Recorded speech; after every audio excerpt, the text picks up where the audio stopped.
Think you've seen it all from the 70s? If you've caught Blue Collar or The Last of Sheila, you already know your 70s cred is rock solid. But we have spent weeks scouring midnight screenings, dusty archives, and cinephile forums to unearth 7 masterpieces, films that flew under the radar yet packed the same punch. Whether they're familiar favorites or brand new discoveries, this list will fill your watch list with cinema gold. Let's dive in.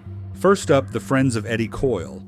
You might have heard the title whispered among hardcore cinephiles, but this Boston-set crime drama never got its due spotlight back in '73.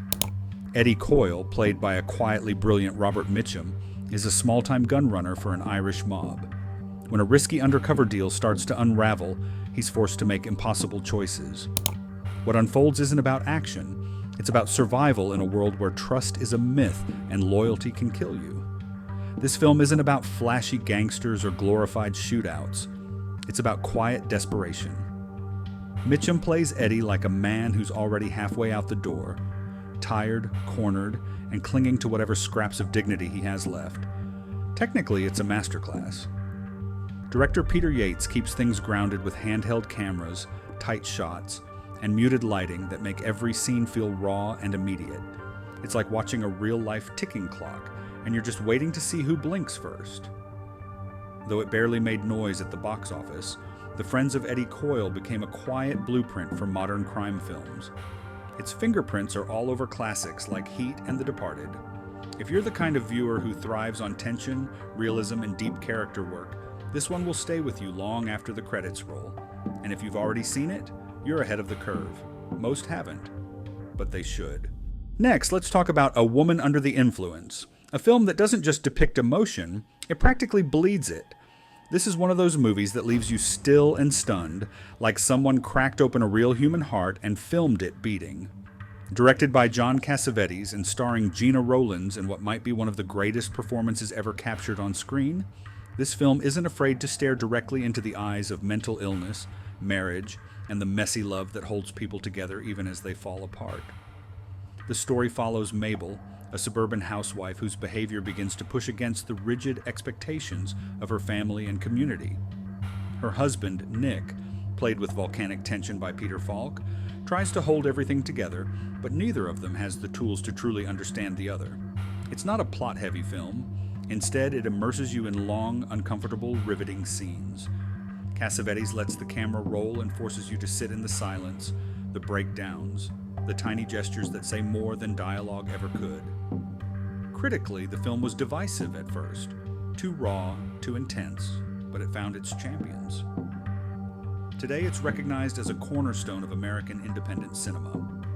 Roger Ebert called it one of the most powerful films I've ever seen about the individual's struggle within a family. And emotionally, it hits like a freight train.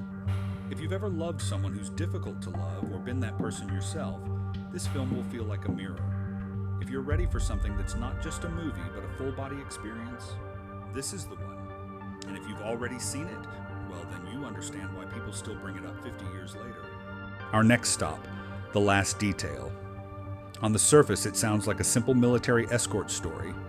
2 Navy men are ordered to bring a young sailor to prison. That's it. But what unfolds on that journey is funny, foul-mouthed, and at times, heartbreakingly human. Jack Nicholson stars as badass Badusky, loud, wild, and full of barely contained rage at the system he's supposed to enforce. But beneath the bravado is a man waking up to the quiet injustice he's complicit in. As the 3 men travel by train, bar hop across towns, and swap stories, the film slowly reveals itself. This isn't about the destination. It's about how broken the world feels when you actually stop and look around. Director Hal Ashby, with a script by Robert Towne, lets the film breathe. There are awkward silences, sudden bursts of laughter, and a sense of looming sadness you can't quite shake. It's real, raw. It feels lived in. When it was released, The Last Detail challenged the norms of military masculinity, authority, and friendship. It was controversial for its profanity, but today it's admired for its honesty. If you've ever felt powerless in the face of something bigger than you, this one will hit home. It's not loud with emotion, but every moment lingers. And if you've seen it, you already know. It's the kind of movie you think about days after watching, and wish more people talked about. Our fourth pick is Straight Time, a quiet storm of a film that might be one of Dustin Hoffman's most underrated performances. He plays Max Dembo, a recently paroled ex-con trying to go straight in a world that doesn't want to let him.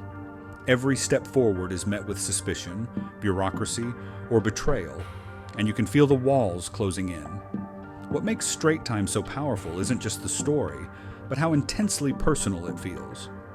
Hoffman doesn't play Max as a caricature.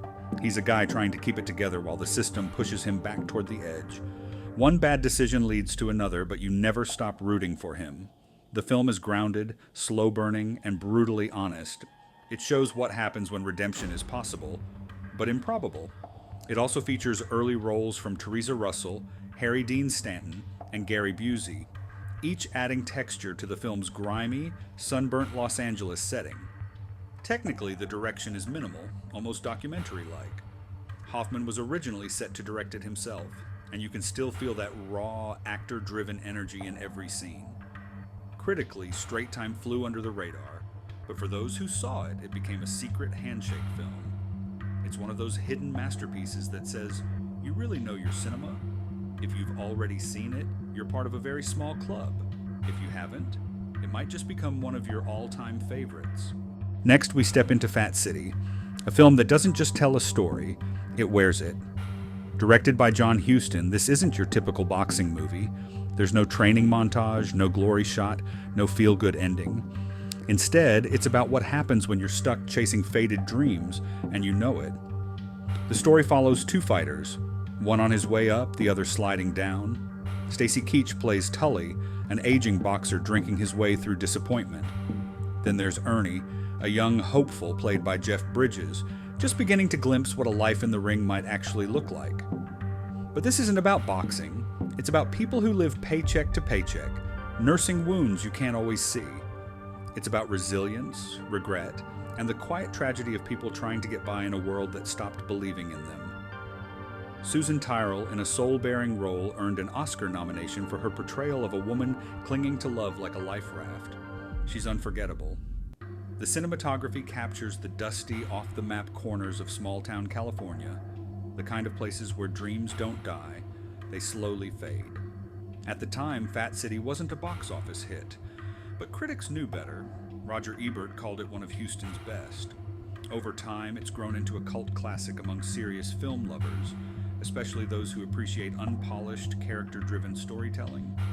If you've ever felt like you're always one step away from something better, or one step from falling apart, Fat City will get under your skin.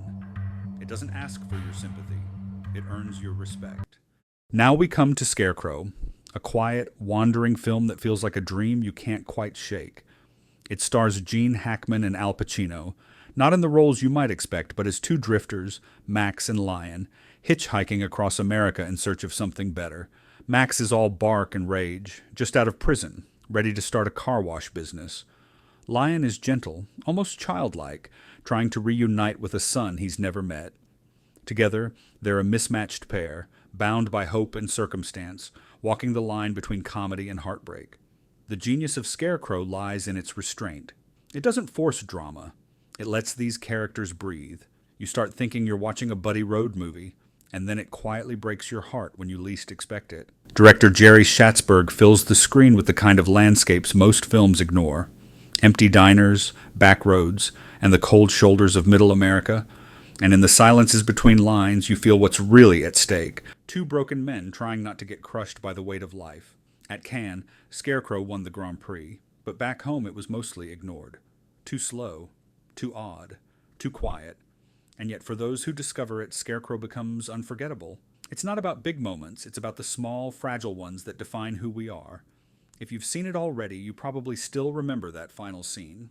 If not, you're in for something truly special. Let's close with something that blends grit with charm, Thunderbolt and Lightfoot. This 1974 gem pairs Clint Eastwood and Jeff Bridges in a crime caper road movie that's far more soulful than it first appears.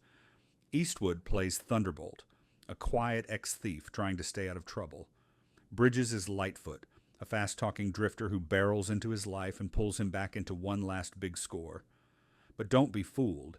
This isn't just a heist flick, What makes Thunderbolt and Lightfoot special is the chemistry between the leads. Their bond is unpredictable, sometimes hilarious, and often touching.